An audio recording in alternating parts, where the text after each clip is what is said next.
Hey, what's up guys? This is Shank1082 and today I'm going to do a little quick review of the Samsung Focus Flash. The Samsung Focus Flash is a Windows phone for AT&T. It's kind of a lower end Windows phone. It was originally offered for $50 on a 2-year contract, so it was kind of for people looking for a bargain, and it has a big brother phone, I guess you would call it, called the Samsung Focus S, which has, like a bigger screen and better specs and things like that. But this is a pretty slick phone for the price. Let's get into the review.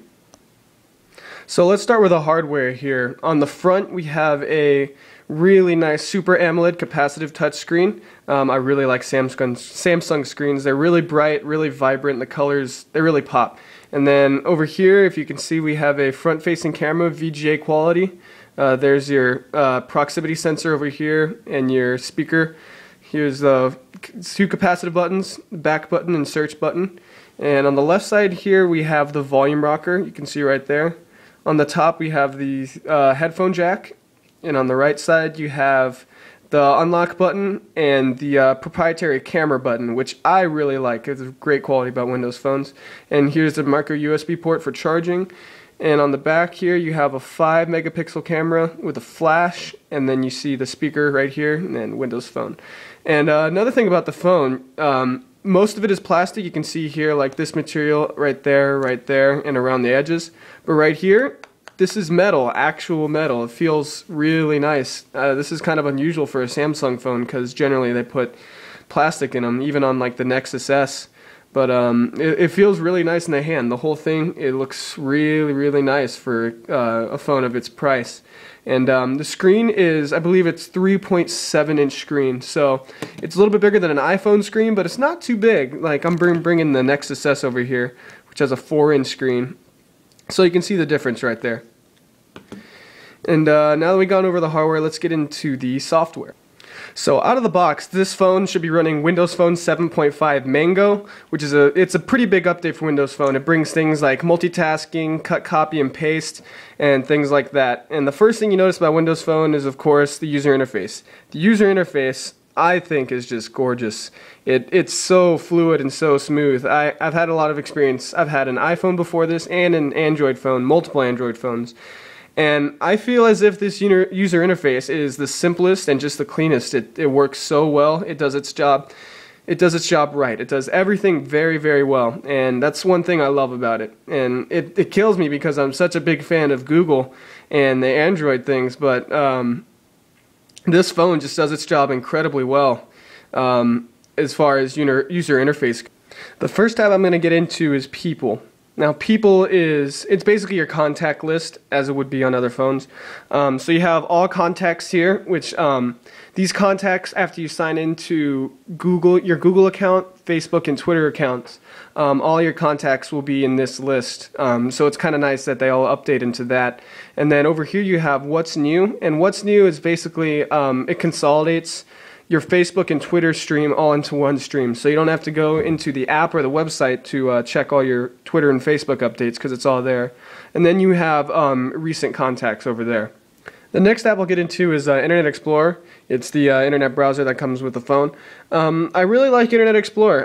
It's great. Now in comparison to the iPhone and Android, I kind of prefer those more because there are a lot of web apps that are optimized for the iPhone and Android. I don't know if you've ever noticed going on a mobile website, but a lot of those, they're not compatible with Windows Phone. I'm not sure exactly what it is. I know this browser does have HTML5, so it is capable, but it's kind of behind the curve in that way. But it has all the features of a normal browser. Tabs, recent, favorites.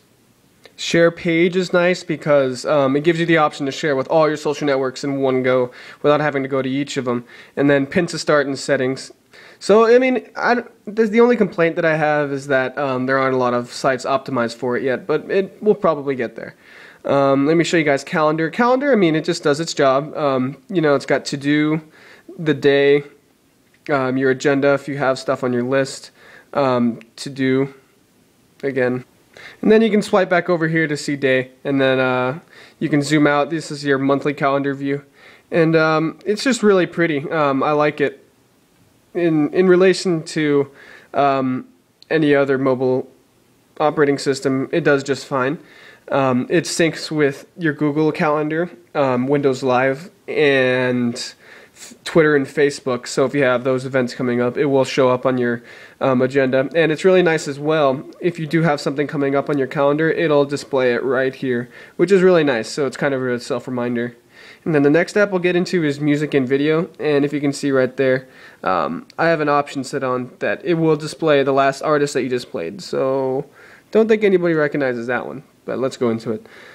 So this here is music and video. The first column is Zune. So you have music, videos, podcasts, radio, and marketplace. I myself don't have a marketplace subscription, but it would be really nice to have one if you do have a Windows phone. This is your history, last stuff that you played. New, this is the latest stuff that you've added from your computer to your phone. Apps, these are apps that can supply music and video. Like Last.fm and YouTube, I don't know about Cracked. And then, so let me go into the music, just give a little example. So here you go, sorted by artists, albums, songs. I don't have a lot of stuff on here, but it's a really cool user interface. And then you control the volume here, and you can also control the song here. It's a really good music player. It definitely doesn't have any drawbacks. I really like it. And another thing, when you do play music, here, let me get something playing real quick. And then you go to lock screen, the artist pops up, and I think that's really cool. It's just a nice little feature. Again, Windows Phone just being really pretty. The next app I'll show you is Pictures. Pictures, I mean, just kind of a gallery, shows you all the pictures you have on your phone. You can add them from your computer to your phone, and then you have your camera roll, albums, date, people. This updates from Twitter and Facebook, again, just like everything does, and that's a really good feature too, Windows Phone being a really good social phone. And the last app I'll show you is Maps. This is Bing Maps, I guess you would call it, and this is one thing I really thought I would miss from Android, because I am in love with Google Maps. I use it all the time, but this is doing really well for me. I'm really happy with it. It definitely does its job. The navigation is nice. I thought I would miss a lot, but it has very similar, it's not the same as Google navigation, but it is pretty much turn by turn, and you get voice guided navigation. And then you've got a lot of stuff that are still on Bing Maps, like places. You can search for stuff. I didn't think that stuff would be there because Google Maps is so popular, but Bing Maps it's a really good app. Definitely haven't missed Google Maps that much when I switched over to this. And so that's basically Windows Phone in a nutshell. Well, I should actually show you before that this is multitasking here. If you hold down the back button like I just did, this is a great new feature of Windows Phone 7.5 Mango. You can see these are all the apps I had open. There's Start and Maps, all those things. And it's just, in conclusion, I just really like this operating system and this phone. This phone is really good.